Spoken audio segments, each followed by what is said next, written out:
ഓം ഭൂർഭുവസ്വഃ തത്സവിതുർവരേണ്യം ഭർഗോ ദേവസ്യ ധീമഹി ധിയോ യോ നഃ പ്രചോദയാത്.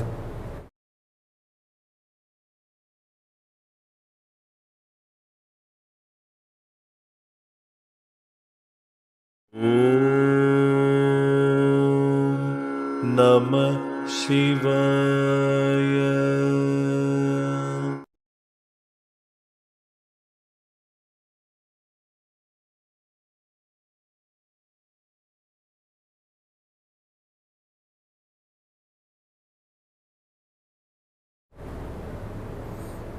ആ ഒരു അതിനകത്ത് വരുന്നുണ്ട്. അപ്പോൾ നമ്മൾ അതല്ല സ്പോണ്ടേനിയസ് ആയിട്ട് നമുക്ക് ചെയ്യുമ്പോൾ അത് അതായത് ഞാൻ പറഞ്ഞത് ഇപ്പം ഇതിപ്പോൾ പുറത്തേക്കാണ് കൂടുതൽ ശബ്ദം. ഇത് 10% പുറത്ത് വരാവും, 90% ഉള്ളിൽ വേണം. ഇതിപ്പോൾ നമ്മൾ റെക്കോർഡിംഗ് ആയതുകൊണ്ട് ഞാൻ ഇങ്ങനെ അപ്പോൾ അതിൻ്റെ ഫീലിംഗ് ആ വൈബ്രേഷൻ ഉള്ളിൽ വരണം. അതെ, ഇത് ഈ ഗായത്രിക്ക് എസ്പെഷ്യലി ഉള്ള പവർ എന്താണെന്ന് വെച്ചാൽ അത് എങ്ങനെയാണോ സൂര്യൻ അതേ തേജസ് നമ്മൾ ഉള്ളിൽ പ്രകടിപ്പിക്കാൻ. അപ്പോൾ നമ്മുടെ എല്ലാ സെൽസും വൈബ്രേറ്റ് ചെയ്യും. അതെ, 3 ട്രില്യനോ അതെ, ആ ട്രില്യൺ സെൽസ് വൈബ്രേറ്റ് ചെയ്യും. നമുക്ക് എത്രത്തോളം കോംപ്ലിക്കേറ്റഡ് ഇഷ്യൂസ് ഉണ്ടെങ്കിലും ഗായത്രി ചൊല്ലാനാണ് എല്ലാവരും പ്രായ രീതിയിൽ. അതെ, അത് പിന്നെ ഈ സമയത്തല്ല, അത് ബിറ്റ്വീൻ സൺറൈസ് ആൻഡ് സൺസെറ്റ് ആണ് അതിൻ്റെ. ബാബാജിയായിട്ട് മറ്റെന്തെങ്കിലും എക്സ്പീരിയൻസ് അടുത്ത കാലത്ത് അങ്ങനെ ഉണ്ടാകാറുണ്ടോ? ബാബാജിയായിട്ട് അടുത്ത കാലത്തല്ല, ഞാൻ പറഞ്ഞില്ല, ഒരു നമ്മളെപ്പോഴും പബ്ലിക് ലൈഫിൽ വരുമ്പോൾ ഒരുപാട് അറ്റാക്സ് ഉണ്ടാവും. അത് നമ്മളോട് ജലസിയുള്ള ആൾക്കാരൊക്കെ ഉണ്ടാവുമല്ലോ. അത് അറ്റാക്സിൻ്റെ ഒക്കെ ബേസ് ജലസിയാണ്, അസൂയാണ്. പക്ഷെ ഞാനത് ശ്രദ്ധിക്കാറില്ല. അപ്പം അങ്ങനെ ഒരു പ്രാവശ്യം ഞാൻ ദേവിയമ്മയായിട്ട് സംസാരിച്ചുകൊണ്ടിരിക്കുമ്പോൾ ദേവിയമ്മ എന്നോട് പറഞ്ഞു, കുറേ അസൂയാലുക്കളുണ്ടല്ലേ. അപ്പോൾ ഞാൻ പറഞ്ഞു, അത് നമ്മൾ നോക്കണ്ട, നമ്മൾ നമ്മുടെ കർത്തവ്യം ചെയ്തുകൊണ്ടിരിക്കുക. അപ്പോൾ അല്ല, you should protect your self. ഞാൻ പറഞ്ഞു, ദാറ്റ്സ് നോട്ട് മൈ ജോബ്. എന്നെ പ്രൊട്ടക്റ്റ് ചെയ്യണത് എൻ്റെ ജോലിയൊന്നുമില്ല, ഞാൻ എൻ്റെ പണി ചെയ്തുകൊണ്ടിരിക്കും. പിന്നെ ഞാൻ പറഞ്ഞു, ഞാൻ ആൾക്കാരെ പ്ലീസ് ചെയ്യാൻ നോക്കാറില്ല, ഞാൻ ആരും ഉപദ്രവിക്കാറുമില്ല. ഞാൻ എല്ലാവരും റെസ്പെക്റ്റ് ചെയ്യുന്ന ഒരു വ്യക്തിയാണ്. പിന്നെ എല്ലാവരും നമ്മളെ സ്നേഹിക്കണം എന്ന് അങ്ങനെയൊന്നും വാശി പിടിക്കാറില്ല. അതേപോലെ എല്ലാവരും നമ്മൾ വെറുക്കുന്നു വിചാരിക്കാറുമില്ല. അപ്പോൾ അങ്ങനെ ഐ എം ജനറലി പീസ്ഫുൾ. അപ്പോൾ പറഞ്ഞല്ല, യു ഷുഡ് പ്രൊട്ടക്ട്. അപ്പോൾ അങ്ങനെ പറയുമ്പോൾ പെട്ടെന്ന് ബാബാജി അവിടെ വന്നു. അപ്പോൾ ഈ അമ്മയുടെ റൂമിൽ കുറച്ചപ്പുറത്ത് അവിടെ മുരുകൻ്റെ ഒരു പടമുണ്ട്, ഇമേജ് ഉണ്ട്. അതിൻ്റെ താഴത്ത് ഒരു ബോൾ വെച്ചിട്ടുണ്ട്. അതെനിക്ക് തോന്നുന്നത് ഈ പിന്നെ കുങ്കുമം മറ്റേ വിഭൂതിയൊക്കെ വെക്കണതാണ്. പക്ഷെ അത് എം ടി ബോളായിരുന്നു, അതിലൊന്നുമില്ല. ബാബാജി അതിലേക്ക് കൈ ചൂണ്ടി, അപ്പോൾ അത് ഫില്ലായി വന്നു വിഭൂതി. എന്നിട്ട് എന്നോട് പറഞ്ഞു, അത് മോഹൻജിക്കാണ്, മോഹൻജിയുടെ പ്രൊട്ടക്ഷന് വേണ്ടിയിട്ടാണ്. എന്നിട്ട് അപ്പോൾ ഒരു പേപ്പറിലത് ഇട്ടു. പേപ്പറിലിട്ട് കഴിഞ്ഞപ്പോൾ അത് കുറച്ചുള്ളൂ. അപ്പോൾ അമ്മ കുറച്ചെടുത്തു, ദേവിയമ്മ കുറച്ചെടുത്തു. എന്നിട്ട് പറഞ്ഞു ബാക്കി. അപ്പോൾ ഇത് എത്ര ദിവസം ഉപയോഗിക്കണം? അല്ല, 10 മാസം ഉപയോഗിക്കണം. ഞാൻ 10 മാസത്തേക്കൊന്നും ഇത് നിൽക്കില്ല. അപ്പോൾ ബാബാജിയുടെ കേക്ക് ഉണ്ടല്ലോ, അപ്പോൾ ബാബാജി പിന്നെയും കൈ കാണിച്ചു, അത് പിന്നെയും ഫില്ലായി. അത് 10 മാസം അത് കണ്ടിന്യൂ ചെയ്തു. എല്ലാ ദിവസവും തൊടുമായിരുന്നു. ആ സമയത്ത് എനിക്ക് കുറേ അറ്റാക്ക് ഉണ്ടായിട്ടുണ്ട്, ആൾക്കാരുടെ വക പേര് നാശാക്കാനും ഒക്കെ. അതെന്താ വെച്ചാൽ അതിപ്പോൾ ഞാൻ പറയും, ഇപ്പോൾ ഈ ക്രൂസിഫിക്ഷൻ എന്നുള്ളത് ഫേസ്ബുക്കൊക്കെ മതിയേ, അപ്പോൾ വാദം പറഞ്ഞാൽ മതിയല്ലോ. പിന്നെ കുറച്ച് പേരത് കാത്തിരിക്കുകയാണ്. എനിക്ക് അറിയാമായിരുന്നു ഇവർക്കൊക്കെ ബാക്കിൽ എന്തോ വരുന്നത്. അവരുടെ ഒരു പ്രയറും ഉണ്ടാവും, സങ്കല്പശക്തി വളരെ പവർഫുൾ ആണ്. നെഗറ്റീവ് വരണം എന്ന് ആഗ്രഹിച്ച് നോർമലി എന്തെങ്കിലും വരും. അപ്പം ഞാൻ പക്ഷെ എൻ്റെ പണികൾ ചെയ്തുകൊണ്ട് പോവാണ്, നമ്മളത് നോക്കി ഇരുന്നേ പറ്റില്ല. എക്സാമ്പിൾ ആണല്ലോ ഭഗവാൻ കൃഷ്ണൻ തന്നെ കാണിച്ചു തന്നത്. അതെ, ഞാനല്ല യഥാർത്ഥ കൃഷ്ണൻ, വേറെ ആളാണെന്ന് പറഞ്ഞുകൊണ്ട് വന്നിരുന്നിട്ട് അദ്ദേഹത്തിനോട് വെല്ലുവിളിക്കുന്ന ഒരു സ്റ്റേജ് വരെ വന്നു. അത്രയും ഭയങ്കര അറ്റാക്ക് ഒന്നും വന്നിട്ടുണ്ടാവും? ഒരുപാട് വന്നിട്ടുണ്ട്. എൻ്റെ പിന്നെ കംപ്ലീറ്റ് നമ്മുടെ ഓർഗനൈസേഷൻ്റെ അഗൻസ്റ്റൊക്കെ പ്രവർത്തിച്ചിട്ട് അതൊക്കെ ഉണ്ട്. പക്ഷേ അതിപ്പോൾ നമ്മൾ ഇതൊക്കെ നടക്കും ലൈഫിൽ. Divine is protecting, Baba is protecting. പിന്നെ നമ്മളൊക്കെ കണ്ടുമുട്ടി സംസാരിക്കുന്നുണ്ട്. അങ്ങനെ ഓരോ കാര്യങ്ങളൊക്കെ അതിൻ്റെ സമയത്ത് നടക്കുന്നുണ്ട്. അപ്പോൾ അങ്ങനെയുള്ള സമയത്ത് അപ്പോൾ ബാബാജിയുടെ ഭാഗത്ത് നിന്നുണ്ടായ ഒരു മിറാക്കിൾ ഇതാണ്. അപ്പോൾ അങ്ങനെ ഒരു ഗുരുവായൂർ ടെമ്പിള് നമ്മളെല്ലാവരും വലിയൊരു വികാരമാണ്. അത് കുറച്ച് അതിന്റെ ഒരു അതേപോലൊരു സംഭവം റെപ്ലിക്ക നമ്മൾ ഉദ്ദേശിക്കുന്നുണ്ട്. അത് 6 ഏക്കർ സ്ഥലം മേടിച്ചു. അത് വൃന്ദാവനിൽ 6 ഏക്കർ മേടിച്ചു. പക്ഷേ ഇനി കുറച്ചുകൂടെ സ്ഥലം മേടിക്കണം. അതിൻ്റെ ഡിലേ ആണ് ഈ ഡിലേ വന്നിട്ടുള്ളത്. അതായത് ഇത് ക്രൗഡ് ഫണ്ടിങ് ആണ്. അപ്പോൾ ആ സ്ഥലം കൂടെ മേടിച്ചാലേ നമുക്കൊരു 9 ഏക്കർ 10 ഏക്കർ ഉണ്ടാവണം എന്നുള്ളൊരു ഇതുണ്ട്. അപ്പം എന്നാൽ പിന്നെ എല്ലാം കാർ പാർക്കും മറ്റുള്ള പിന്നെ ഒരു 1000 സ്ത്രീകൾക്കെങ്കിലും സ്ത്രീകളെന്ന് വെച്ചാൽ അവിടെ ഈ ഹസ്ബൻഡ് മരിച്ചു കഴിഞ്ഞാൽ പിന്നെ വൃന്ദാവനിൽ വരുന്ന ഒരുപാട് ഒരു രീതിയുണ്ട്. അത് ബംഗാൾ അങ്ങനത്തെ ഒക്കെ സ്ഥലത്തു നിന്നാണ്. ഹസ്ബൻഡ് മരിച്ചിട്ട് അപ്പോൾ ഒക്കെ വയസ്സായവരാ, ഒരു 70 വയസ്സ് ഒക്കെ കഴിഞ്ഞവരൊക്കെയാണ്. അപ്പോൾ ഇത്രയും അവർ വരുമ്പോൾ അവരൊക്കെ കൃഷ്ണൻ്റെ ഗോപികമാരാണല്ലോ. അപ്പോൾ അവരെ നോക്കാനില്ല, ചിലപ്പോൾ ഭക്ഷണം ഉണ്ടാവില്ല അവർക്ക്, ചിലപ്പോൾ മെഡിസിൻ ഒന്നുമില്ല. അപ്പോൾ ഞാനൊരു 100 പേർക്കെങ്കിലും അവിടെ ഈ വൃദ്ധർക്ക് ഒരു അമ്പലത്തിനോട് ചേർന്ന് ഒരു സ്ഥലം ഉണ്ടാക്കണം. അപ്പോൾ അതിന് വേണ്ടിയൊക്കെ സ്പേസ് വേണം. അതുകൊണ്ടാണ് ഞാൻ ഇത് ഡിലേ ആയത്. ഇതേപോലെ ഒന്ന് ലണ്ടനിലും പ്ലാൻ ചെയ്യുന്നുണ്ട്. ഹിന്ദു ഐക്യവേദി ലണ്ടനും മോഹൻജി ഫൗണ്ടേഷനും ചേർന്നിട്ട് അതും പ്ലാൻ ചെയ്യുന്നുണ്ട്. അതിനും ഇതേപോലത്തെ ഡിലേകളൊക്കെ ഉണ്ട് കുറച്ചായിട്ട്. പക്ഷേ എൻ്റെ ഇതിൽ ഗുരുവായൂരപ്പനെ നടത്തുന്നത് അതുള്ളതാണ്. അതെ, ഞാൻ പറഞ്ഞ പോലെ ഐ മേക്ക് മൈസെൽഫ് അവൈലബിൾ, അത്രേ എനിക്ക് ചെയ്യാൻ പറ്റുള്ളൂ. പിന്നെ അതിൽ എനിക്ക് എൻ്റെ ഒരു വെസ്റ്റഡ് ഇൻട്രസ്റ്റും ഇല്ല. എനിക്ക് ഇതിൽ നിന്ന് എന്തെങ്കിലും കിട്ടണം എന്നുള്ള ലെവലിൽ ഞാൻ ഒന്നും ചെയ്യാറില്ല. ഞാൻ ആദ്യം ഉദ്ദേശിച്ചൊരു കാര്യം ഇതാണ്, I will never sell God for a living. അത് ഞാൻ ജോലി വിട്ടപ്പോൾ എടുത്ത തീരുമാനമാണ്. I will never sell God for a living. ഇതിനിപ്പോൾ ആൾക്കാർ ഇപ്പോൾ ഞാൻ എല്ലാ ആക്ടിവിറ്റി എല്ലാം വോളണ്ടറി കോൺട്രിബ്യൂഷൻസും വോളണ്ടിയേഴ്സുമാണ്. അത് നമ്മൾ വിളിച്ചു വരുത്തല്ല, അവർ ഓരോരുത്തർ വന്ന് ചേരുകയാണ്. അതെ, അപ്പോൾ അവർ വന്ന് ചേരും. അപ്പോൾ അങ്ങനെ അതിൽ ഇപ്പോൾ പിരിഞ്ഞു പോണവരുണ്ട്. ചിലർ പറയല്ലേ ഇത് മതി ഞാൻ പോവാണ് പറഞ്ഞാൽ we bless them and send them, some of them come back. ഇതൊക്കെ നടക്കുന്നുണ്ട് ലോകത്ത് പല സ്ഥലത്തും. ഞാൻ ഈ ഒരു കാര്യം ഡിസ്കസ് ചെയ്തപ്പോഴും ഒരാളോട് ചോദിച്ച ചോദ്യം, അവിടെ ഗുരുവും വായും ചേർന്ന് നടത്തിയ പ്രതിഷ്ഠയാണ്. അപ്പോൾ അതേപോലെ പ്രതിഷ്ഠ അവിടെ ഉണ്ടാകുമോ? അത് പറ്റില്ലല്ലോ. അതെ, അപ്പോൾ അതിന്റെ സങ്കല്പം എന്തായിരിക്കും? എസൻസ് അതാണ്. പക്ഷേ എൻ്റെ ഒരു ഉദ്ദേശത്തിൽ അവിടെ ഗുരുവായൂരപ്പൻ അവിടുത്തെ ഒരു രാജാവ് എന്നുള്ള ലെവലിലാണ്. അപ്പോൾ ആ ഏരിയയിൽ മുഴുവൻ അതിനുള്ള ഡെവലപ്മെൻറ്റും കാര്യങ്ങളും എന്നുള്ള, അപ്പോൾ അവിടെ കിട്ടുന്ന ഇൻകം അവിടെ തന്നെ റീസൈക്കിൾ ചെയ്തിട്ടും അത് മുഴുവൻ ട്രാൻസ്പാരൻ്റ് ആക്കിയിട്ട്, അതായത് ആർക്ക് വേണമെങ്കിൽ എപ്പോൾ വേണമെങ്കിൽ കാണാൻ പറ്റും. അതെ, ഇപ്പോൾ ഇവിടെ ഗുരുവായൂർ പ്രതിഷ്ഠ ഈ പർട്ടിക്കുലർ വിഗ്രഹത്തിന് വലിയ ശക്തിയുണ്ട്. കാരണം അത് വൈകുണ്ഠത്തു നിന്ന് വന്നതല്ലേ. ബ്രഹ്മാവിന് കിട്ടി, ബ്രഹ്മാവ് പ്രജാപതികൾക്ക് കൊടുത്തു, പ്രജാപതിക്ക് അത് കഴിഞ്ഞ് ഫൈനലി വസുദേവർ കിട്ടി, വസുദേവന് കൃഷ്ണനും വർഷിപ്പ് ചെയ്തതാണ്. പിന്നെ അപ്പോൾ അതിൻ്റെ ശക്തിയൊക്കെ എന്ന് പറഞ്ഞു കഴിഞ്ഞാൽ ചിന്തിക്കാൻ പറ്റില്ല. അതെ, അത് കൃഷ്ണൻ ഇവിടെ വന്നിട്ട് ക്രൂരമ്മയ്ക്ക് ദർശനം കൊടുത്തു. അദ്ദേഹത്തിനെ സംബന്ധിച്ച് ടൈമും സ്പേസും ഒന്നും വിഷമില്ല. അതെ, അങ്ങനെ മറുപടിയാണ് ഞാൻ തിരിച്ചു പറഞ്ഞത്. അതെ, ഞാൻ അത് ഒന്നും എല്ലാം അത് എൻ്റെ അഭിപ്രായത്തിൽ അവിടുത്തെ നമ്മൾ ആത്മാർത്ഥമായിട്ട് ചെയ്യണം വെച്ചാൽ ഗുരുവായൂരപ്പൻ അവിടെ ഉണ്ടാവും, എൻ്റെ ഉറപ്പായിട്ടും. തീർച്ചയായും.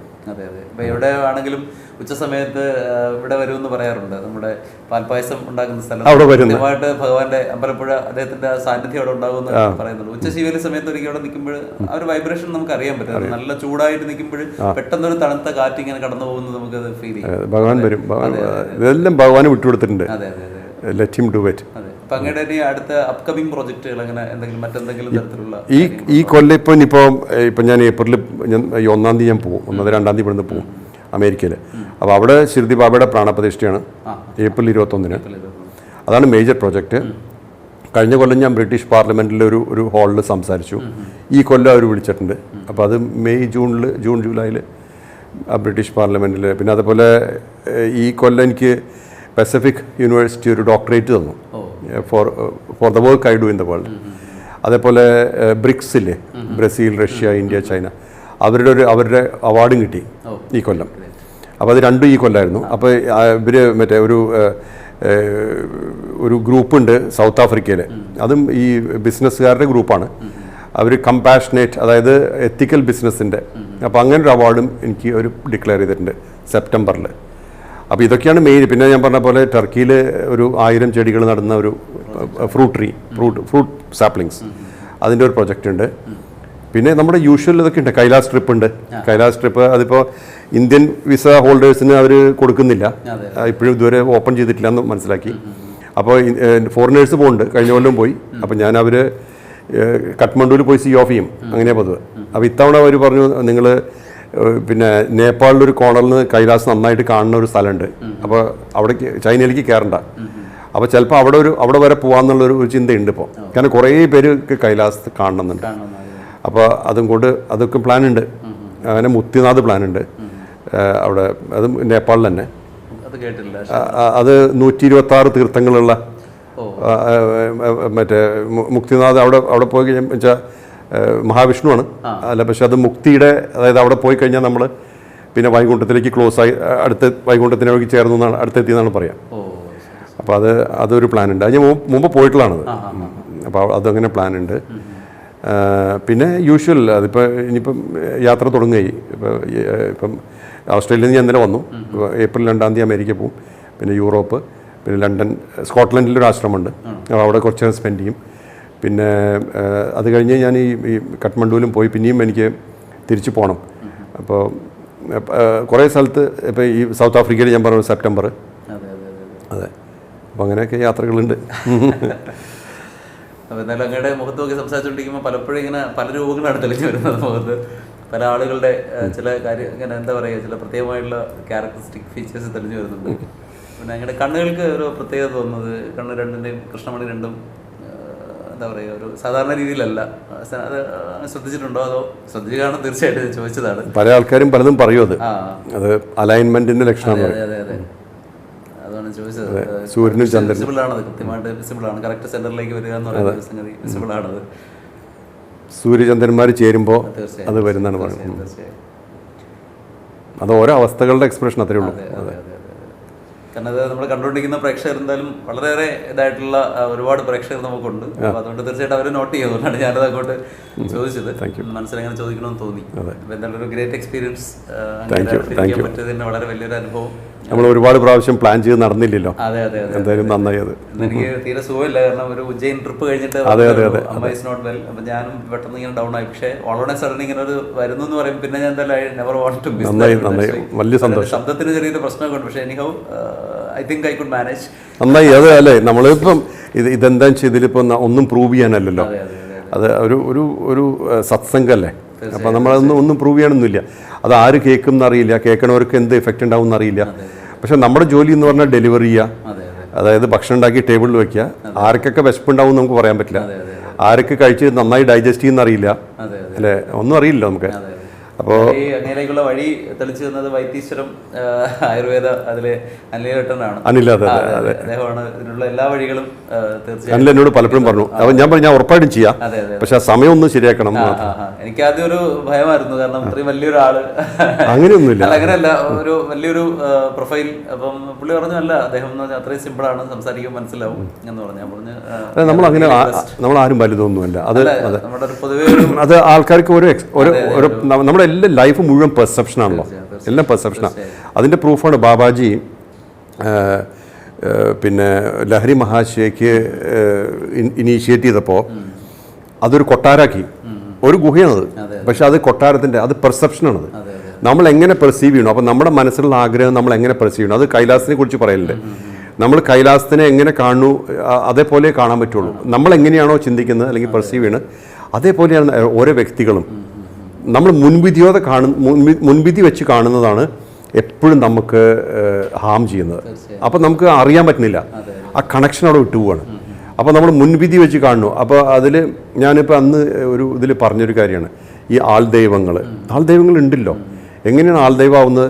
സ്ഥൂലത്തിൽ നിന്ന് സൂക്ഷ്മത്തിലേക്ക് യാത്ര ചെയ്ത് സൂക്ഷ്മമായി മാറിക്കഴിഞ്ഞാൽ അത് ദൈവതുല്യമായി ആ വ്യക്തി.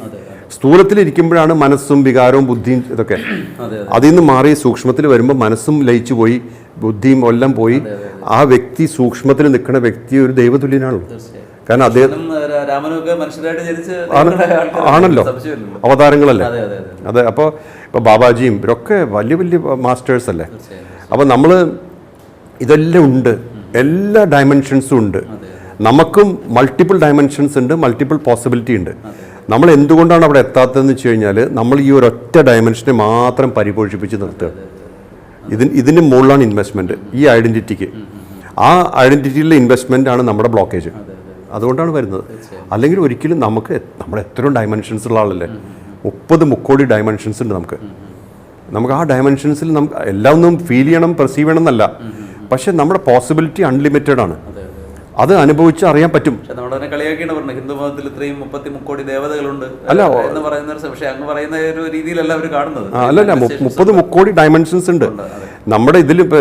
ബോഡിയിൽ 33 ട്രില്യനോ അങ്ങനെയല്ലേ പറയണേ. അത് എക്സാക്ട്. അപ്പോൾ നാളെ എന്നോട് 600 ട്രില്യനാണ്. നമ്മൾ എന്തെങ്കിലും ആവട്ടെ, അതിപ്പോൾ 33 ട്രില്യനാണ്. 600 വിരോധമില്ല. പക്ഷെ അത്രയും ട്രില്യൺ സെൽസ് ഉള്ളത് ഓരോന്നിനും ഇൻഡിവിജ്വാലിറ്റി ഇല്ലേ. കാരണം അതിൽ നിന്ന് ഒരു സെല്ലിൽ നിന്ന് ഒരാളുണ്ടാക്കാൻ പറ്റുമല്ലോ, ക്ലോണിങ് പറ്റുമല്ലോ. അപ്പോൾ ഒരു സെല്ലും നമുക്ക് ഇത് തല്ലിപ്പൊളി സെല്ലെന്ന് പറയാൻ പറ്റില്ല. ഡെഡ് സെല്ലാണെങ്കിൽ ഓക്കെ. ലൈവ് സെൽസ് ഒക്കെ potentially it has a power to create another you. അതെ അതെ അപ്പോൾ ഈ 30 മുക്കോടി ഡയമെൻഷൻസ് ഉണ്ട് ഉറപ്പായിട്ടും. അതിൻ്റെ കോഡിഫിക്കേഷനാണ് നമ്മുടെ ഈ പല ദേവതകൾ. അത് കാരണം എന്താണെന്ന് വെച്ചാൽ പല ടൈപ്പ് ആൾക്കാരിലുണ്ടാ. കാരണം ഒരു വ്യക്തിക്ക് പ്രിഡോമിനൻ്റ്ലി രജസിക് ആയിട്ടൊരു വ്യക്തിക്ക് അതേപോലത്തെ ഒരു ദൈവത്തിനെ കണക്ട് ചെയ്യാൻ പറ്റുള്ളൂ. അതല്ലേ കാളി ശക്തിയൊക്കെ ആയിട്ടുള്ളത്. ഭയങ്കര അങ്ങനത്തെ ഒരു തീക്ഷ്ണമായിട്ടുള്ള ഒരു ഫോമേജ് ഒരു ഹൈലി രജസിക് ആൾക്ക് കണക്ട് ചെയ്യാൻ പറ്റുള്ളൂ. അപ്പോൾ ഓരോന്നിനും അതിൻ്റെ വ്യക്തതയുണ്ട്, അതിൻ്റെ ഡെഫിനേഷൻ ഉണ്ട്, അത് ഡിഫൈൻ ചെയ്തിട്ടുമുണ്ട്. ഫോമുണ്ട്. ആ ഫോം തന്നെ ആ പെർസെപ്ഷൻ്റെ മൂർത്തീകരണമാണ്. ഇങ്ങനെയായിരിക്കണം. അത് എവിടുന്ന് കിട്ടിയിട്ടുള്ളത്? പ്യുവർ കോൺഷ്യസ്നെസ് നിന്ന്, അതായത് സമ്പൂർണ്ണമായിട്ടുള്ള പരബ്രഹ്മത്തിൽ നിന്ന് എടുത്തിട്ട് ഈ ഒരു ഫോമിലേക്ക് ആക്കി അതിന് ഒരു യന്ത്രം കൊടുത്തു, അതായത് സർക്യൂട്ട്, നമ്മുടെ സർക്യൂട്ട്. പിന്നെ മന്ത്രം കൊടുത്തു, ബീജമന്ത്രം പോലത്തെ മന്ത്രങ്ങൾ, അതായത് അതിൻ്റെ ഫ്രീക്വൻസി, ബീജമന്ത്രം ഫ്രീക്വൻസി, സർക്യൂട്ട് യന്ത്രം, പിന്നെ അതിൻ്റെ പൂജാവിധികൾ, എല്ലാ കാര്യങ്ങളും നമ്മൾ അത്രയും വെൽ ഡിഫൈൻഡ് ആണ്. ഇതേപോലെയല്ലേ പ്രജാപതികൾ ക്രിയേഷൻ നടത്തിയത്. അതായത് ഈ ഇവിടുത്തെ ഭൂമിയിൽ നിന്നുള്ള സബ്സ്റ്റൻസ് വെച്ചിട്ട് എർത്ത്, വാട്ടർ, എയർ, ഫയർ ഒക്കെ വെച്ച് അതിന് എനർജി ഇൻഡ്യൂസ് ചെയ്യാണ്. സോൾ ഫാക്ടർ, അതായത് പരബ്രഹ്മത്തിൻ്റെ ഒരു ഭാഗം, ഒരു അംശം, അതായത് ഗോഡ് പാർട്ടിക്കിൾ, അത് വന്നു കഴിഞ്ഞിട്ട് അത് ലൈഫാവുകയാണ്. ആ ലൈഫിന് അതിൻ്റെതായിട്ടുള്ള കണ്ടിന്യൂറ്റി ഉണ്ട്. എല്ലാം ഇന്റർ കണക്റ്റഡ് ആണ്. Such A beautiful system, highly scientific. മാത്രമല്ല അത് ഭാരതത്തിൻ്റെ ഒരു എന്താ പറയുക, ഇത് ലോകത്ത് എവിടെയും ഇല്ല, ഒരു സ്ഥലത്തും ഇല്ല. നമ്മുടെ ഭാരതത്തിൻ്റെ ആ ഒരു പൈതൃകം നമുക്ക് അൺഇമാജിനബിളായത്. അപ്പോൾ ആൾക്കാർക്ക് അത് ഞാൻ എപ്പോഴും പറയാറുണ്ട്, ഭാരതത്തിൻ്റെ പൈതൃകം ഇൻകമ്പയറബിളാണ്. അത് കമ്പയർ ചെയ്യാൻ തുനിയാണെങ്കിൽ അത് ഫൂളിഷ്നെസ്സാണ്. ഒന്നുമില്ല. അതെ. പിന്നെ നമുക്കതല്ലേ ഈ പിന്നെ ഒറ്റ ഗോഡിൻ്റെ ഡയമെൻഷൻസ് ഇത്. ഒരു ഡയമെൻഷൻ, പിന്നെ ദിവ്യ സൂര്യ സഹസ്രസ്യ എന്ന് പറയുന്നത് ഒരു ദൈവത്തിനേ ഉള്ളൂ. അത് ദാറ്റ് ഹാസ് നോ ഫോം. അതിനെ ഒരു ഹി ഓർ ഷീ പറയാൻ പറ്റില്ല, ഇറ്റ് എന്നേ പറയാൻ പറ്റുള്ളൂ. കാരണം ഇപ്പം ബ്രഹ്മം എന്ന് പറഞ്ഞാൽ ഇറ്റ് ഈസ് എന്നേ പറയാൻ പറ്റുള്ളൂ, അല്ലേ? അത് ഹീ ഈസ് എന്നോ ഷീ ഈസ് എന്നോ പറയുമ്പോൾ അത് പറ്റില്ല. അതെ, എന്തായാലും പെട്ടെന്നൊരു ശൂന്യത പോലെ ഇടയ്ക്കിടയ്ക്ക് അത് സംഭവിക്കുന്നുണ്ടായിരുന്നു. കാരണം സംസാരിക്കാൻ പറ്റാത്തൊരു രീതിയിലേക്ക്, ഒരു ട്രാൻസിലേക്ക് പോകുന്നൊരു ഫീൽ എനിക്കുണ്ടായി. ഞാൻ അങ്ങനെ നോട്ട് ചെയ്ത് കാണുമെന്ന് വിചാരിക്കുന്നു. ഇടയ്ക്ക് ചില സമയങ്ങളിലൊക്കെ ഒരു മെഡിറ്റേഷൻ സംഭവിക്കുന്ന പോലെ അതിലേക്ക് പോകുന്നുണ്ടായിരുന്നു. എന്തായാലും കൂടുതൽ ഒരുപാട് സംസാരിക്കണമെന്നുണ്ട്. ഇപ്പൊ പറഞ്ഞു വരുമ്പോൾ തുടങ്ങുന്നത് മാത്രമേ ഉള്ളൂ എന്ന് തോന്നുന്നു. തുടങ്ങി യാത്ര TDS ആയിട്ടുള്ള യാത്ര കഴിഞ്ഞ് വന്നതാണ്. ഇനി അടുത്ത പ്രോജക്റ്റ് ഉണ്ട്. ഇപ്പൊ എന്തായാലും ഇങ്ങനെ ഒരു സമയം അനുവദിച്ചതിൽ വളരെ വളരെ വളരെ സന്തോഷം. We are really blessed. ഞങ്ങളുടെ ചാനലും പ്രേക്ഷകരും എല്ലാവരും. Thank you for having me. മാത്രമല്ല നിങ്ങൾ ഇത്രയും യാത്ര കഴിഞ്ഞിട്ടും നമ്മളിത് ഇത്രയും ഒരു സമയം കൊണ്ട് ഓർഗനൈസ് ചെയ്തല്ലോ. അല്ല, ഒരു കാര്യമുണ്ട്, നമ്മളൊരു കാര്യം സങ്കല്പിച്ചു, അത് പൂർത്തീകരിക്കണം, അല്ലെങ്കിൽ അതൊരു പെൻഡിങ് നിൽക്കും. അതിപ്പോൾ നമ്മളത് ചെയ്തല്ലോ. അതെ. ഇന്നത്തെ കാലത്തിലെ തരത്തിൽ നമ്മുടെ ഹോമോസാപ്പിയൻ ആണോ അതോ ഹ്യൂമൻ ബീയിങ് ആണോ എന്ന് ചോദിച്ചു കഴിഞ്ഞാൽ ഞാൻ പലപ്പോഴും ചോദിക്കാറുണ്ട്, അറിയോ ഹോമോസാപ്പിയൻ അതോ ഹ്യൂമൻ ബീയിങ്. അപ്പോൾ പലരും അപ്പോഴാണ് കൺഫ്യൂസ്ഡ് ആവുന്നത്. ബേസിക്കലി നമ്മളെല്ലാവരും ഹോമോസാപ്പിയൻസ് ആണ്. പക്ഷേ നമ്മളൊരു ഹ്യൂമൻ ബീയിങ് ആവണമെങ്കിൽ there should be humanism sides. അപ്പോൾ ഗ്ലോബലി ആ ഒരു മെസ്സേജ് മാത്രം നമ്മൾ ഒരുപാട് ഹ്യൂമാനിറ്റി അത് തന്നെ നമ്മൾ ഡെവലപ്പ് ചെയ്തെടുക്കണം. നമ്മൾ ഹ്യൂമാനിസം നമ്മളിൽ ഉണ്ടാകുമ്പോൾ ബാക്കി നമ്മുടെ ചുറ്റാകുകളെല്ലാം നമ്മുടെ പാർട്ടാണ് നമുക്ക് തിരിച്ചറിയാൻ പറ്റും. എല്ലാ ജീവികളെയും നമുക്ക് ഒന്നായിട്ട് നമുക്ക് കാണാനായിട്ട് സാധിക്കും. അതാണ് യഥാർത്ഥ ഈശ്വര സങ്കല്പം. അങ്ങനെ കാണുമ്പോൾ ഈ ഉള്ള എല്ലാത്തിലും ഈ പറയുന്ന പ്രപഞ്ചത്തിന്റെ ആധാരഭൂതമായിട്ടുള്ള ദൈവത്തിനെ, പരമ്പൊരുളിനെ കാണാനായിട്ട് സാധിക്കും. അപ്പൊ അങ്ങനെയുള്ള ഒരു വലിയ ദർശനം ലോകത്തിന് നൽകിക്കൊണ്ടിരിക്കുന്ന അങ്ങ് യഥാർത്ഥത്തിൽ you are the great blessed soul with a purpose. So we are really lucky to have you now. So thank you so much. Thank you. പക്ഷേ അങ്ങനെ once again ഞാനത് പറഞ്ഞു തരാം. കാരണം തീർച്ചയായിട്ടും ഒരുപാട് കാര്യങ്ങൾ തീർച്ചയായിട്ടും കാണും. അല്ല, അങ്ങനെ ഗ്രേറ്റ്നെസ് ഒന്നുമില്ല. ആക്ച്വലി നമ്മളൊക്കെ നമ്മുടെ പണി ചെയ്ത് പോകണം, അത്രേ ഉള്ളൂ. I believe that all are great. അല്ലെങ്കിൽ അറ്റ്ലീസ്റ്റ് ആ ഗ്രേറ്റ്നെസ്സിൻ്റെ പൊട്ടൻഷ്യൽ എല്ലാവർക്കും ഉണ്ട്. So we are all one, we are all same. വളരെ സന്തോഷം. എന്നെ ഇവിടെ ഈ ഇൻ്റർവ്യൂവിനും എല്ലാത്തിനും നന്ദി. Thank you. കേൾക്കുന്ന എല്ലാവർക്കും നന്മ മാത്രം സംഭവിക്കട്ടെ. Thank U.